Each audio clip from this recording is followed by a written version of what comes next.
ವಯಸ್ಸಾದ ತಂದೆ ತಾಯಿಯನ್ನು ವೃದ್ಧಾಶ್ರಮಕ್ಕೆ ಸೇರಿಸುವಂಥ ದುರುಳ ಮಕ್ಕಳು ಈ ಸ್ಟೋರಿಯನ್ನು ನೋಡಲೇಬೇಕು. ಯಾಕಂತಂದರೆ ಪುತ್ರ ಸುಖಂ ನಿರಂತರಂ ಅನ್ನುವಂಥ ಒಂದು ಗಾದೆ ಮಾತು ನಮ್ಮಲ್ಲಿ ಇರುವಂಥದ್ದು. ಆ ಹಿನ್ನೆಲೆಯಲ್ಲಿ ಆ ತಮ್ಮ ಮಗಳು 30ನೇ ವಯಸ್ಸಿಗೆ ಕ್ಯಾನ್ಸರ್ ಕಾಯಿಲೆಯಿಂದ ನಿಧನ ಇಹಲೋಕ ತ್ಯಜಿಸಿದಾಗ ತಮ್ಮ ಮಗಳ ಪ್ರತಿಮೆಯನ್ನೇ ನಿರ್ಮಿಸಿ ಆ ಮಗಳು ಇನ್ನೂ ಜೀವಂತವಾಗಿ ನಮ್ಮ ಜೊತೆಗಿದ್ದಾಳೆ ಅನ್ನುವಂಥ ಒಂದು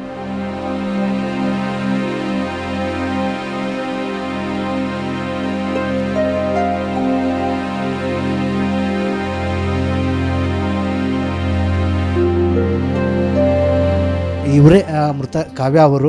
ಇವರು 26ನೇ ವಯಸ್ಸಿಗೇನು ಒಂದು ಕ್ಯಾನ್ಸರ್ ಕಾಯಿಲೆಯಿಂದ ಬಳಲಿಯವರು, ಅಂದರೆ ಇವರು ಹುಟ್ಟಿದ 12 ದಿನಕ್ಕೆ ಇವರು ತಂದೆಯವರು ಸಹ ತೀರಿರುವಂಥದ್ದು. ಅದಾದ ನಂತರ ತಾಯಿ ಮತ್ತು ಮಗಳು ಇಬ್ಬರೇ ಒಂದು ಜೀವನ ನಡೆಸ್ತಿರುವಂಥದ್ದು.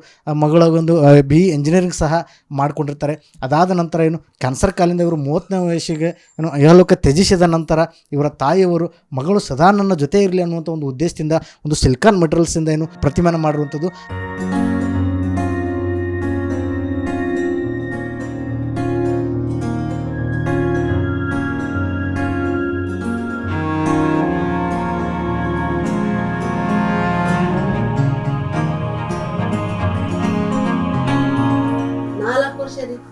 ಯಾರೊಬ್ರು ಇಲ್ಲ. ನನ್ನ ಮಗಳನ್ನ ಬೆಳಿಗ್ಗೆ ಮಧ್ಯಾಹ್ನ ಕರ್ಕೊಂಡು ಫುಲ್ ಬಾಡಿ ಚೆಕಪ್ ಮಾಡಿಸ್ಕೊಂಬ ದುಡ್ಡು ಎಷ್ಟರಾಗ್ಲಿ ಬಹಳ ಒತ್ತಾಯ ಮಾಡಿ ಸಿಟ್ಟು ಮಾಡ್ಕೊಂಡ್ರು. ನಾನು ಹೋಗಲ್ಲಮ್ಮ, ನಾನು ಹೋದ್ರೆ ನಮ್ಮಮ್ಮ ಯಾರು ಮಾಡುತ್ತೆ, ಬಿಟ್ಟು ಹೋಗಕ್ ಮನ್ಸಿಲ್ಲ, ಬಿಟ್ಟು ಹೋಗಕ್ ನೀವು ತಗೊಂಡ್ ರೆಕಾರ್ಡ್ ಮಾಡ್ತಿದ್ರೆ ಇಲ್ಲ ಏನು ಮಾಡಲ್ಲ. ಅವಾಗ ವಿಧಿನೂ ಏನು ಕರ್ಕೊಂಡು ಹೋಗಲ್ಲ. ನಿನ್ ಪುನಃ ನಿನ್ನ ಹೊಟ್ಟೆ ಒಳಗೆ ಹಾಕೊಂಡ ವಿಧಿ ಹೆಂಗ್ ಕರ್ಕೊಂಡು ಹೋಗತ್ತೆ? ನೀನ್ ಕರ್ಕೊಂಡು ಹೋಗಲ್ಲಮ್ಮ, ನೀನ್ ಪುನಃ ನಾನು ಬಾಳ ಇದು ಮಾಡೋಣ.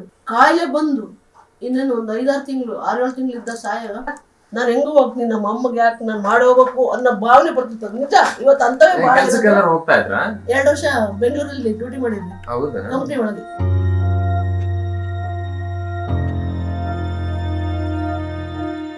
ಕಾವ್ಯ ಅವರು ಪ್ರತಿಭಾನ್ವಿತ ವಿದ್ಯಾರ್ಥಿನಿಯಾಗಿರುವಂಥದ್ದು, ಸರ್ವ ವಿದ್ಯೆಗಳಲ್ಲೂ ಪಾರಂಗತ ಪಡೆದಿರುವಂಥವ್ರು ಅಂತ ಈಗಾಗಲೇ ಅವರು ತಾಯಿಯವರು ಸಹ ಇರುವಂಥದ್ದು. ಇವನ್ನ ದೃಶ್ಯದಲ್ಲಿ ತೋರಿಸ್ತಾ ಹೋಗ್ತೀನಿ. ಪಠ್ಯೇತರ ಒಂದು ಸಹಪಠ್ಯ ಚಟುವಟಿಕೆಗಳಲ್ಲಿ ಪಾರ್ಟಿಸಿಪೇಟ್ ಮಾಡಿ ಒಳ್ಳೆಯಗಳನ್ನು ಸಹ ಪಡೆದಿರುವಂಥದ್ದು. ಅದರ ಜೊತೆಗೆ ಅವರು ಕವನವನ್ನು ಸಹ ಬರೆದಿದ್ದು, ಇವರು ಜೀವಂತಿದ್ದಾಗಲೇ ಕೆಲವೊಂದಷ್ಟು ಕವನಗಳನ್ನು ಬರೆದಿರ್ತಾರೆ.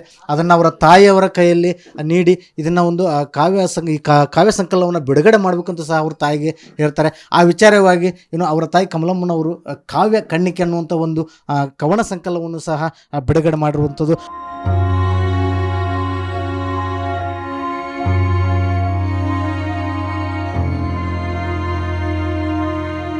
ಒಟ್ಟಾರೆಯಾಗಿ ಜಗತ್ತಿನಲ್ಲಿ ಮಹಾತ್ಯಾಗಿಯಂತೆ ಯಾರಾದರೂ ಇದ್ದರೂ ಅದು ನಮ್ಮ ಹೆತ್ತ ತಾಯಿ ಅನ್ನುವಂಥ ಮಾತನ್ನು ಸ್ವತಃ ಕಮಲಮ್ಮನವರು ಎಲ್ಲೋ ಒಂದು ಕಡೆ ಸತ್ಯವಾಗಿಸಿದ್ದಾರೆ ಅಂತಲೇ ಹೇಳ್ಬೋದು. ಕ್ಯಾಮ್ರಾ ಪರ್ಸನ್ ಶಿವರಾಜ್ ಅಳಿಗರ್ ಜೊತೆ ವಿಠಲ್ ಕೆರವಾಡ್, ರಿಪಬ್ಲಿಕ್ ಕನ್ನಡ, ದಾವಣಗೆರೆ.